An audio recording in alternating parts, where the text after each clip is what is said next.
آج بات کرتے ہیں کشمیریت کی، لیکن وہ کشمیر نہیں جو پوسٹ کارڈز اور ٹورسٹ پوسٹرز میں دکھائی دیتا ہے۔ نہیں، وہ کشمیر جو دعاؤں، آوازوں، تہذیبوں اور یادوں سے بنا ہے۔ ایک لفظ جو بہت سنا گیا ہے، کشمیریت، بہت لکھا گیا ہے اس کے بارے میں، لیکن شاید اب اس کا اصل مطلب دھندلا سا گیا ہے۔ آئیے مل کر پھر سے اس کے رنگ کو سمجھتے ہیں۔ 13ویں اور 14ویں صدی کے درمیان سینٹرل ایشیا اور پرشیا سے ایک نرم لہر چلی، صوفیوں کی لہر۔ ان میں سب سے روشن نام تھا میر سعید علی ہمدانی، جو شاہ ہمدان کہلائے۔ ان کے ساتھ آئے شاگرد، کتابیں اور ایسے فنون جو صرف روح کو نہیں، روزی روٹی کو بھی اسرا دیتے تھے۔ انہوں نے صرف دین نہیں سکھایا، بلکہ شال بنائی، زردوزی اور کارخانے کا نظام وہاں قائم کیا۔ صوفیزم یہاں صرف واعظ کا لفظ نہیں تھا، یہ روزی کا ہنر تھا۔ خود سوچئے، وادی جنگوں اور قحط سے تھک چکی تھی، اور پھر کوئی آتا ہے جو صرف دعا نہیں، کام کا ہنر بھی سکھاتا ہے۔ یہی صوفیزم کا پہلا اثر تھا کشمیر پر۔ کشمیر میں صوفیزم نے لوکل اسپرچل روایت کو گلے لگایا۔ شیوائٹ تپسیا، بدھسٹ سکون اور للدت جیسے مسٹکس کا ذکر، للا کے واقس، ان کی روحانی نظمیں آج بھی زبان ہیں۔ ان سب نے مل کے ایک نئی روایت جنم دی، رشی ٹریڈیشن۔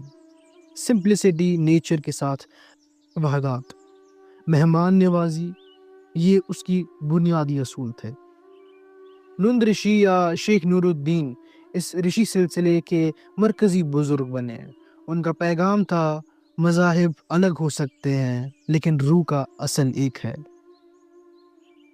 خانقاہ یہ صرف ذکر کا مرکز نہیں تھا، یہ اسکول تھا۔ خانقاہ تھا لوگوں کا کوڈ، یہاں روح بھی فیڈ ہوتی تھی اور پیٹ بھی۔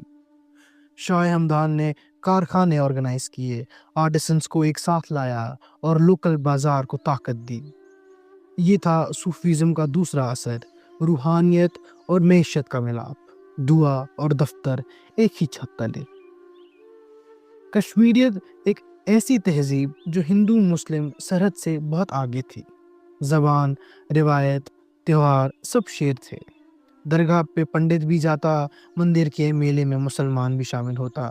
یہ صرف ٹالرنس نہیں تھی، یہ بلونگنگ تھی، ایک دوسرے کا حصہ بن جانا، یہی کشمیریت تھا۔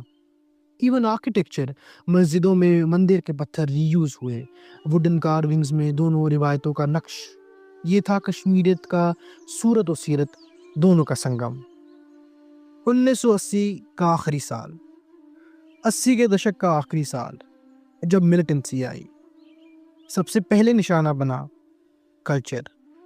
1989 میں اللہ ٹائگرز نے سینماز، لیکر شاپس اور تھیٹر ہالز کو بند کروا دیا۔ ٹیگور ہال جو کانسرٹس اور تھیٹر کا مرکز تھا، بلاسٹ میں تباہ ہو گیا۔ سینماز کبھی واپس نہیں آئے۔ پھر 1995 میں چرار شریف، نند رشی کا مرکزی استھانہ، ایک سیج میں جل گیا۔ 2012 میں پیر دستگیر صاحب کی درگاہ میں آگ لگ گئی۔ ہر آگ صرف عمارت نہیں جلاتی، وہ یاد کو بھی جلا دیتی ہے۔ 1980 میں کشمیری پنڈتس کا ایکسوڈس ہوا، محلے خالی ہوئے، مندر سنسان، اور ایک طرف روحانی زندگی رک سی گئی۔ یہ فریکچر صرف فزیکل نہیں، کلچرل تھا۔ ایک آدھا گیت چپ ہو گیا تھا۔ آئیے بات کرتے ہیں اب اس کہانی کے نیکسٹ سیگمنٹ کے بارے میں۔ کیا ریوائیول ممکن ہے؟ کشمیریت ایک فوٹو فریم نہیں، ایک زندہ گفتگو ہے، فقیر اور کسان کے بیچ، بازار اور عبادت گاہ کے درمیان، واق اور قوالی کے سر میں۔ صوفیزم نے کشمیر کو صرف عقیدہ نہیں، اخلاق اور ہنر دیا۔ جب تشدد نے یہ رشتے کاٹنے کی کوشش کی، یاد پھر بھی زندہ رہی، شال کے نقشوں میں، للا کے واقوں میں، ایک پرانی گلی کے نام میں۔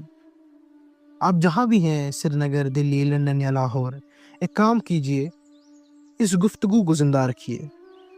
ایک کشمیری گیت سیکھیے، ایک آرٹسن کا شال خریدیے، ایک شرائن وزٹ کیجئے۔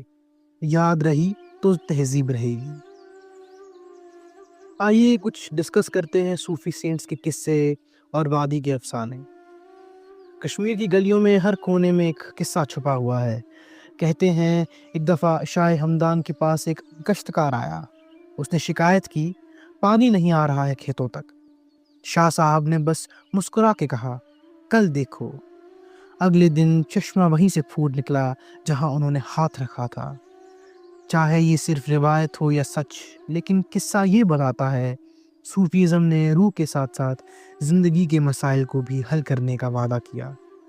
اور للدت جو ایک ہندو گھر میں پیدا ہوئی لیکن اپنی عبادت کو کوئی لیبل نہیں دیا، باندھا نہیں، ان کا ہر ایک واق ایک درپن ہے۔ وہ کہتی ہیں میں نہ مندر میں نہ مسجد میں صرف دل میں ہوں۔ یہ کشمیریت کی اصلی پہچان ہے، باؤنڈری لیس۔ صوفیزم نے کشمیر کی کلا کو نئے رنگ دیے۔ پیپر میشے کا نازک نقش، ووڈ کارونگ کا انٹریکیٹ کام اور کیلیگرافی جو قرآن کی آیتوں کو پھول کی طرح کھلاتی ہے۔ یہ صرف ڈیکوریشن کا سامان نہیں، یہ ذکر کا ایک طریقہ تھے۔ میوزک میں چکری، روف اور وان جیسے لوکل سروں کو صوفی پوئٹری نے روح بخشی۔ وہ محفلیں جہاں دف کی تال اور رباب کی کسک پر قوالز اللہ ہو گاتے، لوگ ٹرانس میں چلے جاتے۔ اور شاعری کی تو کیا کہنے، پیرزادہ غلام احمد مہجور سے لے کر حبا خاتون تک ہر مصرع ایک دعا تھا، ایک دعا جو صرف مسجد کے اندر نہیں پوری وادی کے آسمان میں گونجتی۔ دیکھیے صوفیزم کا اثر صرف روحانی یا پھر آرٹسٹک نہیں ہے، یہ ایک سماجی انقلاب بھی ہے۔ صوفی سینٹس نے کاسٹ باؤنڈریز کو توڑ دیا۔ ایک فقیر اور ایک مالک ایک ہی دسترخوان پر بیٹھے۔ لنگر میں کوئی پوچھتا نہیں تھا تمہارا نام، جات یا عقیدہ، صرف روٹی اور عزت ملی ہے وہاں۔ عورتوں کے لیے یہ ایک نیا بدلاؤ کا وقت تھا۔ شرائنز پر ان کی آمد واضح تھی، ان کے ہاتھ سے چادر چڑھتی، ان کی آواز محفلوں میں سنائی دیتی۔ یہ صوفی سلسلہ ایک ایسا سوشل سپیس بنا جہاں عورت کی عزت اور حفاظت دونوں تھی، ایک چیز جو اس وقت کے پیٹریارکل نارمز سے بہت الگ تھی۔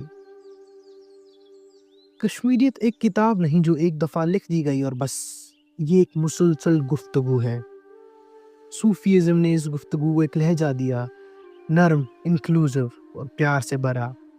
آج جب سیاست، تشدد اور بے اتفاقی اس آواز کو دبانے کی کوشش کرتے ہیں، ہمیں یاد رکھنا چاہیے للدت کے واقعوں کو کوئی گولی نہیں مار سکتا۔ جب تک ایک بچہ للدت کا واقع پڑھتا ہے، تب تک ایک آرٹسن اپنے نقش میں اللہ لکھتا ہے۔ جب تک ایک محفل میں کوئی دف پر ہو کا ذکر کرتا ہے، کشمیریت زندہ ہے۔ اور اگر ہم سب مل کے اس روح کو پھر سے وہی سانس دیں تو شاید ایک دن وادی پھر وہی بن جائے جہاں آذان اور شنکھ ایک ہی ہوا میں مل جاتے تھے۔ This is Shakespeare signing out.